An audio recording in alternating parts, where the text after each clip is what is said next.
6:45 on this weather action day. I'm Megan Thompson taking a look at those current traffic conditions because it is raining all across the valleys. Meteorologist Iris Hermosillo had warned us about for that commute here on this Friday. That ADOT camera just going out, but you may have spotted it out there. We got flashing lights with a crash on the 202 in the westbound direction of the Red Mountain Freeway. This is right near Country Club. Make sure you move over to the left as you're making your way through that area. It is an area, since we've merged our traffic and our radar maps, that we're seeing some of that rainfall, maybe a bit heavier in some of those spots. So just really make sure you are taking your time. Taking you over to the 10 in your eastbound direction as you make your way toward the stack, seeing those speeds drop below 20 miles per hour. No crash reported near that stack interchange, but we are definitely still for our temperatures too over the next couple of days. But for right now, I want to send it over to Megan and take a look at our roadways that are very busy this morning. Yeah, they are. We have new crashes to talk about too, Ashley. And this one's on the I-10 in your westbound direction. So we usually talk about that eastbound side, but if you travel in that westbound direction in the West Valley and you don't typically have any issues at this point of the morning, you're going to run into this near Dysart Road. Here's a live view from our ADOT cameras of DPS on the scene with some of those restrictions in place with those right lanes and a lot of brake lights in those center and right lanes too. So folks getting by to the left best in this area, but we're still going to see that slow down as you make your way through that area. There's a view right now of the green conditions on that eastbound side,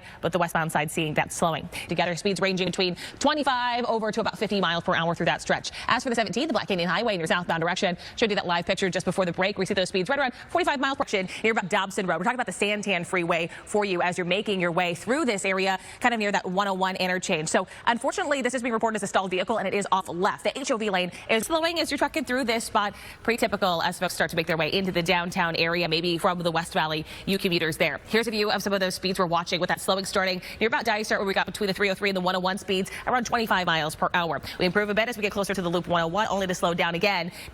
Let's get a check of those current traffic conditions right now at 6:17 as you head out the door on this weather action day. I'm Megan Thompson watching those roadways. Here's a view of the 202. This is near Arizona Avenue of the Santan Freeway. Yeah, definitely seeing the rain stick to the camera out there here this morning. Meteorologist Iris Hermosillo has been warning about what's in store for that commute here this morning.